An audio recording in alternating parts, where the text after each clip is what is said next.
Alright, okay. Bismillahirrahmanirrahim. Okay. Bab 1 tingkatan 5. Okay. Bab 1 tingkatan 5, kita akan belajar mengenai organisasi tisu tumbuhan dan juga pertumbuhan. Tapi hari ini kita akan membincangkan organisasi tisu. Alright, so kita teruskan. So, apa yang kita nak belajar dalam organisasi tisu? Kita nak belajar tentang jenis-jenis tisu tumbuhan dan juga fungsinya. So, kita teruskan. So, subtopik dia hanya ini saja hari ini. Okey, jenis tisu dan juga fungsinya. Kemudian kita teruskan. Okey, tisu tumbuhan. So, tisu tumbuhan ni kita boleh pecahkan kepada dua yang paling utama. Yang muda, kita panggil dia sebagai tisu meristem. Kemudian yang kedua adalah tisu kekal. Tisu meristem adalah tisu yang muda, yang belum lagi mengalami pembezaan. So, tisu yang kecil dan juga muda. So, tisu meristem ni kita pecahkan kepada dua. Satu adalah apex. Apex ni yang pucuk, on the tips sekali, which is dekat pucuk dan juga di akar. Kalau meristem sisi, okey, ia adalah di tepi. Dan meristem sisi ni dia terlibat dalam pertumbuhan sekunder dan juga sokongan. Tapi kalau apex ni nanti kita akan belajar, dia akan terlibat dalam pertumbuhan primer. So, pertumbuhan ni ada dua jenis. Satu adalah pertumbuhan primer, kedua adalah sekunder. Okey, itu kita akan bincang topik seterusnya. So, kita teruskan. Okey, now tisu kekal ni kita boleh pecahkan kepada tiga jenis. Pertama, kita ada tisu asas. Okey, which is tisu asas ni terdiri daripada parenkima, sclerenkima dan juga kolenkima. Okey, so tisu asas ni kita ada P, S, K. Pakcik saya kacak.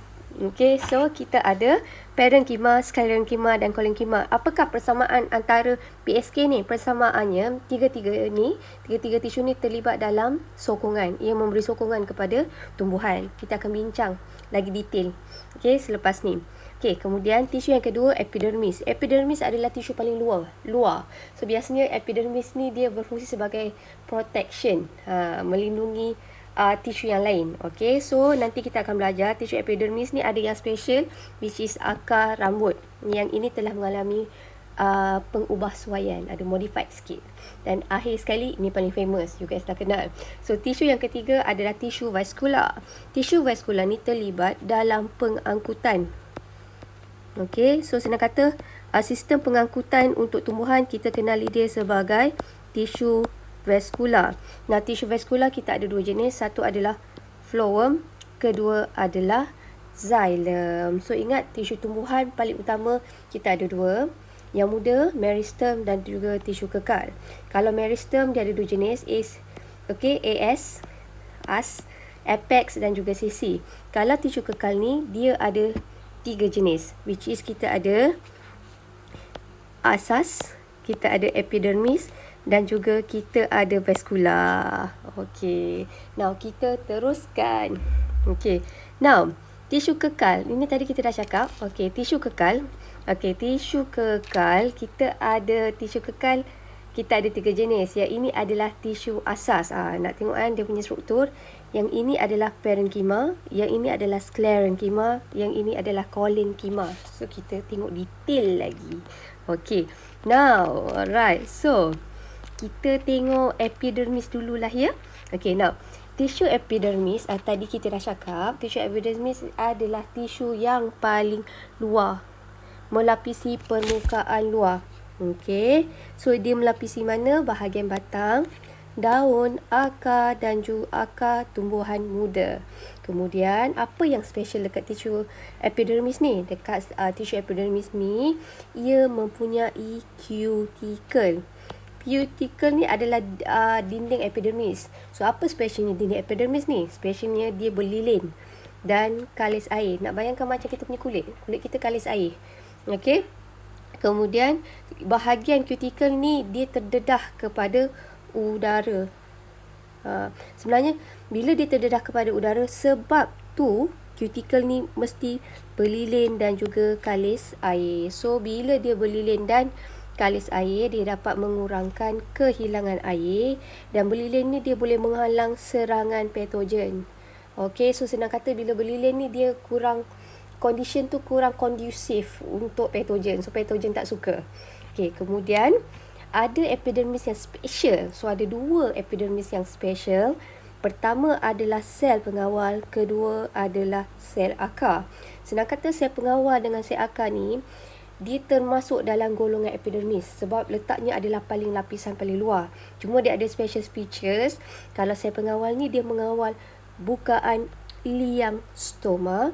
Kalau sel akar ni dia ada special features, which is dia ada banyak yang jejari macam bulu-bulu halus tu kan, yang akar-akar halus tu, itu adalah untuk meningkatkan luas permukaan. Senang kata sel akar ni yang paling kecil-kecil tu. Akar ada sel akar. So sel akar ni dia boleh menambah luas permukaan. So bila boleh menambah luas permukaan, maksudnya boleh menyerap lebih banyak air dan juga garam mineral. So senang kata, ini dia sel akar yang kecil-kecil ni, kita panggil dia sebagai sel akar. Yang ini akar. Yang halus ni kita panggil dia sebagai sel akar ataupun akar rambut. Okey, yang ini adalah gambar sel pengawal. So liang yang kecil ni kita kenali sebagai stoma. So stoma ni pembukaan, buka tutup stoma ni dikawal oleh apa? Dikawal oleh sel pengawal. So sel pengawal ni kita nak masukkan dia dalam sel mana satu? Sel pengawal ni sebenarnya adalah tisu epidermis. Senang kata tisu epidermis ada 2 tisu yang special, which is kita ada sel pengawal dan juga sel akar. Okey, kita dah settle tisu epidermis.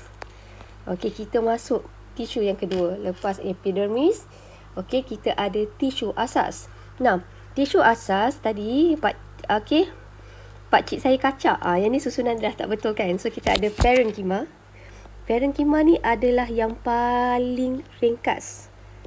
Dia sel hidup, tapi paling ringkas.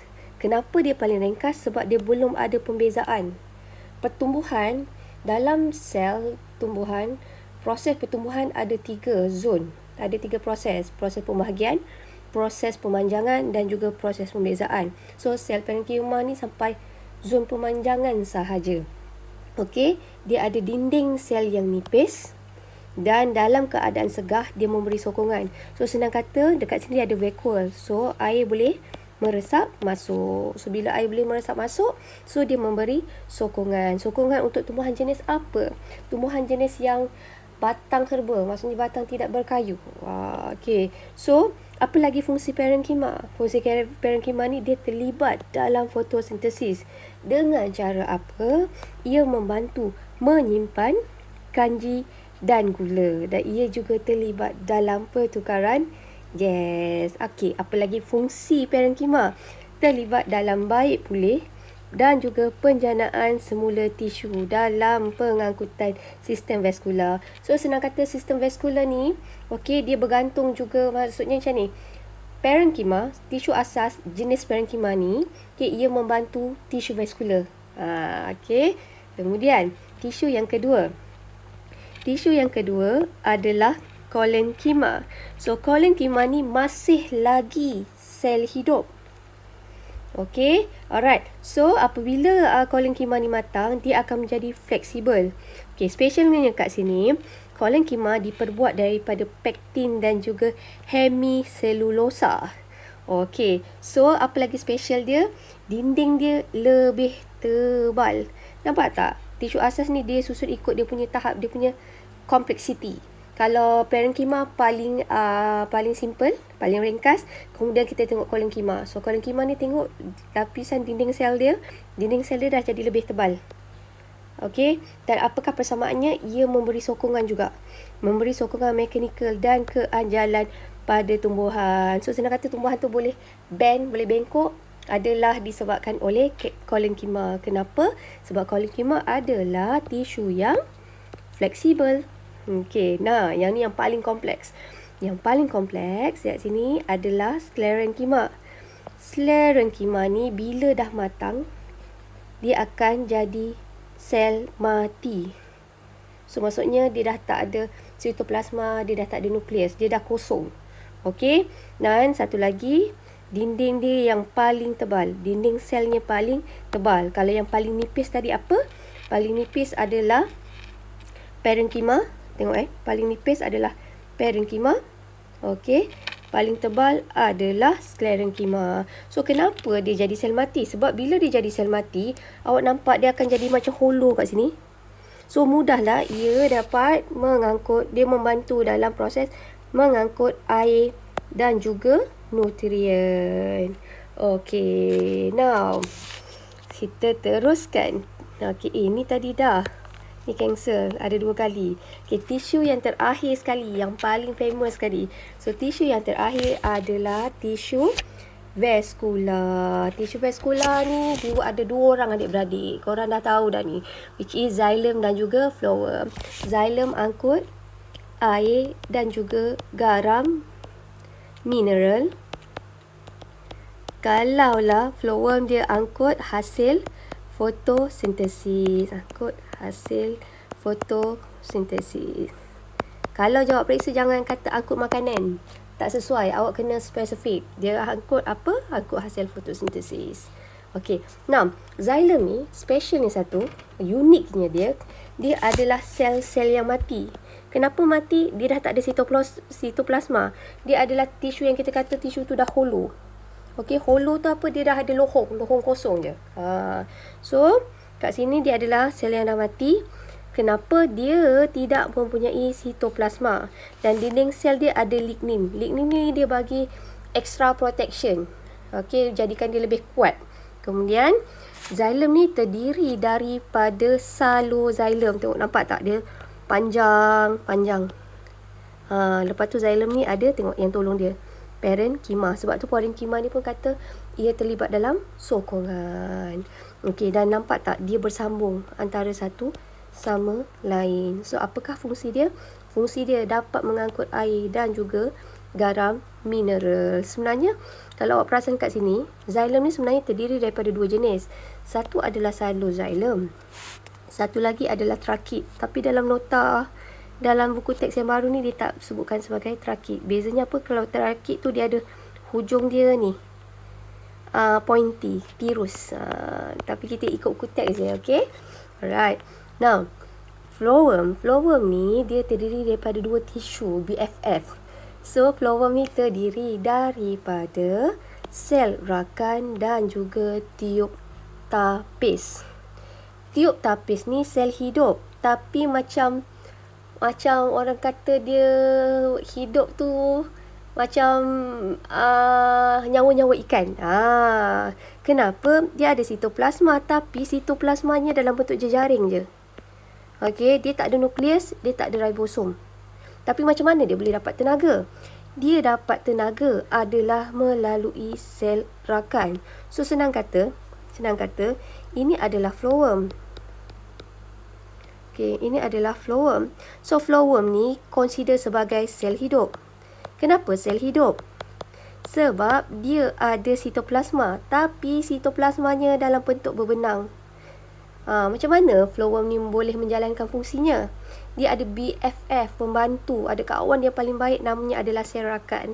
So, fungsi sel rakan ni, dia akan beri tenaga. Okey. Kemudian, kalau xylem tadi kita dah cakap, xylem ni adalah sel mati. Kenapa dia mati? Sebab dia dah tak ada sitoplasma. Dia hollow, lohong kosong sahaja. So, xylem ni sebenarnya terdiri daripada 2. Satu adalah saloxylem. Satu adalah trakit. Dua-dua fungsinya sama. Dua-dua fungsinya adalah angkut air dan juga mineral. Cuma beza daripada segi feature je. Okey, kalau yang runcing, ini adalah trakit. Yang besar macam ni, hollow besar macam ni, ini adalah xylem. Okey. So, dia dibantu oleh sel parenkima. Okey, ini adalah gambar dia. Jom kita tengok latihan. So, latihan yang pertama, practice formative 1.1. Soalan 1. Okey, soalan 1 ni dia kata, nyatakan satu sel yang telah diubah suai daripada tisu epidermis. Ada 2 kan tadi. Satu adalah sel pengawal. Satu lagi adalah sel rambut. Terangkan perbezaan antara tisu parenkima, kolenkima dan sklerenkima. So, kalaulah kita nak tengok sini, perbezaan dia ada banyak. So, perbezaannya, katakanlah saya ambil perbezaan dari segi dinding sel. Perbezaan dari segi dinding sel. Dinding sel. Okey, awak tengok parenkima, dinding selnya macam mana nak tulis? Okey, perbezaan. Okey, so perbezaan dekat sini, dinding sel. Dinding sel. Aduh, hai. Parenkima, kolenkima. This one adalah sklerenkima. So, dinding sel ini adalah nipis. Yang ini dinding selnya adalah nipis. Awak tengok kat sini. Dinding selnya adalah nipis. Ini adalah tebal. Ini adalah paling tebal.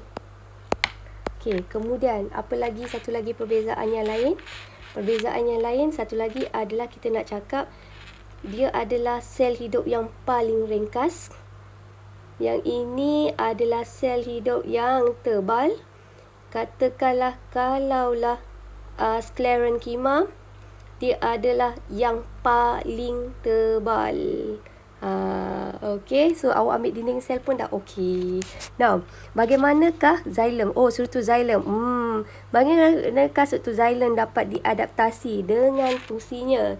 So, kita kata kena macam mana dengan cara xilem ni adalah terdiri daripada sel mati.